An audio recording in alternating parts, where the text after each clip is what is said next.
پسر عزیزم، کاغذ تو رسید. هر وقت که بخوانم شما را میبینم. در این مفارقت و تنهایی معلوم است کاغذ تو چقدر برای من غم انگیز بود. بعد از رفتن شما به طوری بیحال بودم که به زحمت به کهریز رسیدم. نهارم را در آنجا خوردم. مشغول دروی گندم ها بودند. در تمام مدت سیرهای زیاد در این هوای صاف که میدانی بالای درخت ها میخواندند. جای تو و مامان خیلی نمود داشت. من کمی در زیر آفتاب خوابیدم. بعداً به آن طرف رودخانه رفتم.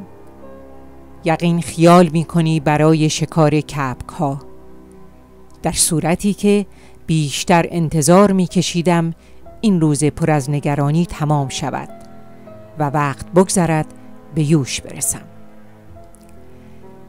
پکر نبودم که چرا صدای کبک ها را حتی از راه دور هم نمیشنوم.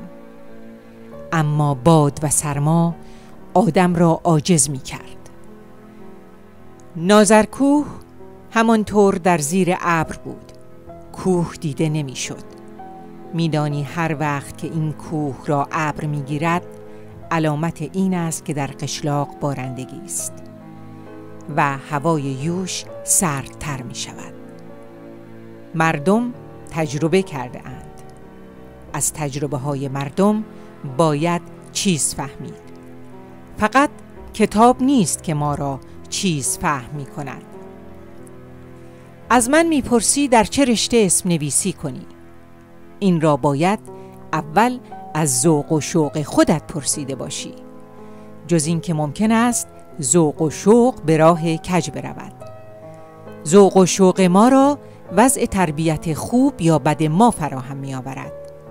ولی هر گونه ذوقی آدم را به کار می اندازد و هر کاری برای گذران زندگی فایده ای دارد.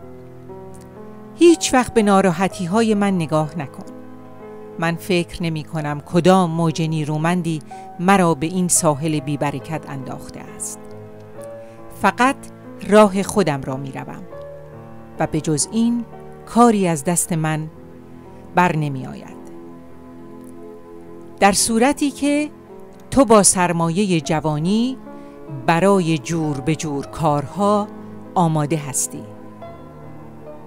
در خصوص ادبیات همینقدر کافی است که بدانی ادبیات رشته‌ای است که زندگانی خوب و بد ما و دیگران را تجسم می‌دهد. کیف و لذت‌های زندگی را زیاده تر می‌دارد. مردمانی که در این رشته زبردست شده اند، مشهور یا غیر مشهور، با چشم‌های بازتر به سر می‌برند.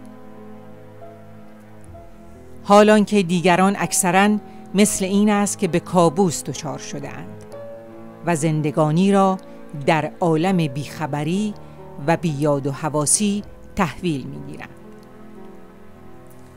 به بدبختی‌های دیگران توجه ندارند. بسیاری از چیزها را نمی‌بینند و از آن لذت نمی‌برند و ندیده و لذت نبرده دنیا را می‌گذرانند و می‌گذرند. فراموش نکن شراگیم پسر عزیزم، در هر جور زندگی و در هر جور رشته کار که فکر می‌کنی عمده منفعت داشتن برای خود و دیگران است. اگر حواست جای دیگر هم کار می‌کند، سربلندی مال آنهایی است که بعد از رفتن خودشان از این خانه عاریتی صاحب خانه را دست خالی نگذاشتند. پسر عزیزم، مسافر که دیر از خواب بیدار شد، دیر هم به منزل میرسد. این طبیعی است. باید از قصه های خودمان تجربه پیدا کنی. هر جور که کار کنی، فایده از همان جور کار میبری. اما اظهار نگرانی نکن. صبر داشته باش. خدا حافظ تو و مامان. سلام من به هر دوی شما.